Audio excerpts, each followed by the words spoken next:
Good morning, everybody. It is Monday, January 22nd, around 7 a.m. Eastern time here.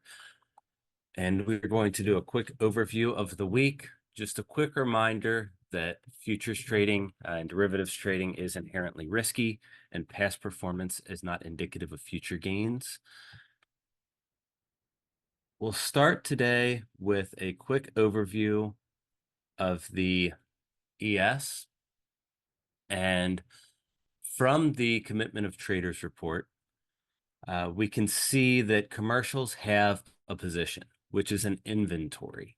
So that is this red box here, red line. And that means they're going to sell it. So we have to understand what markup and distribution in the markets are. But currently there are over 90,000 contracts in hand, which is real inventory. So this will help us also dive a little bit deeper, and we can see this dotted line here is where price currently was from our closing price on Friday.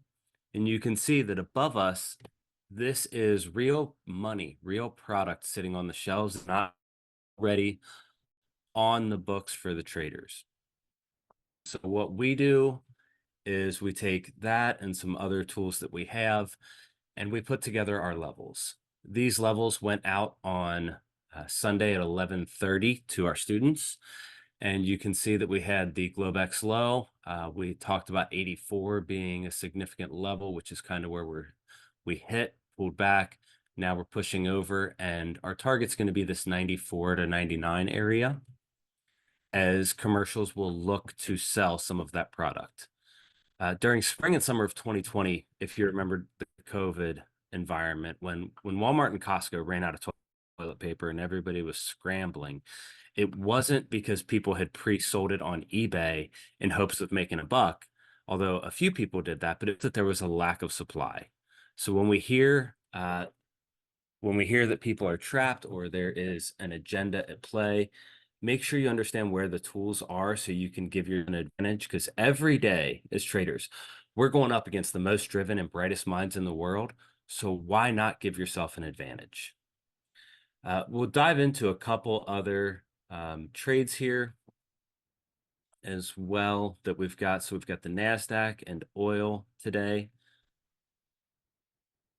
And so this is a sample of the NASDAQ report that we dive through on the weekend with our students. And you can see here, commercials are short, but notice when they built their short position, the most short they got was at the end of the year. And then all of a sudden at the beginning of the year, if you remember, the markets dropped and they're covering into that. So there's an agenda at play again as well. The commercials are the house in the casino. They'll always win in the long run. And so keeping that in mind, understand where you are in the market. We're in earnings season. Right now, the street is looking for a 10% EPS gain. 10 to 12% is what they're looking for from prior quarter. And we're currently sitting at a negative 3.4%. So as we look, we can see the breadcrumbs of what the commercial side is trying to tell us. These are our levels on the NASDAQ. We've only had one entry in the overnight from our levels that we put together right here in the 17,520 area. First target's going to be 77. Eventual target, if this holds, would be 717. Otherwise, coming underneath here, we'd look for a pivot at 477, an eventual target of 297. And lastly, we're going to dive into crude oil. And so this is what crude looks like. Now, it's a little bit different than equities. Equities, the inventory is stock, a digital record of ownership. In oil, it's based on a physical commodity. So WTI is West Texas Intermediate Physical Crude Oil. And for those that don't know, just your quick history lesson is that the futures market started from commodities, farmers and how they would hedge and make bets with banks. So when the commercials are hedging physical inventories of crude, we can see that. So this is the commercials at the bottom here. So they are hedging and they are short the futures. Again, they have a physical product that they're hedging that against. But we can see that when they've gotten low on these hedges, so right here, March 21st, here, June 20th, December 12th, and now again, where we currently are, this is getting low on their hedges. And so if you think in terms of resupplying that, we can look at our charts and see similar times and how prices behaved. Each time that they've been reloading their hedges, we've seen a spike.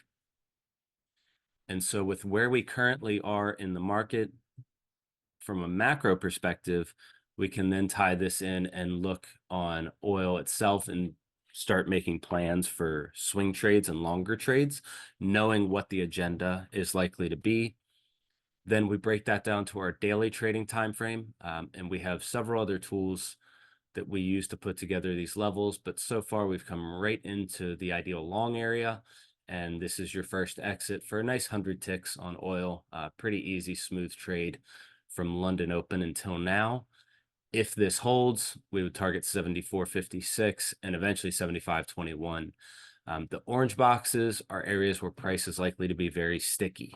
So don't get yourself trapped and chopped up in those areas.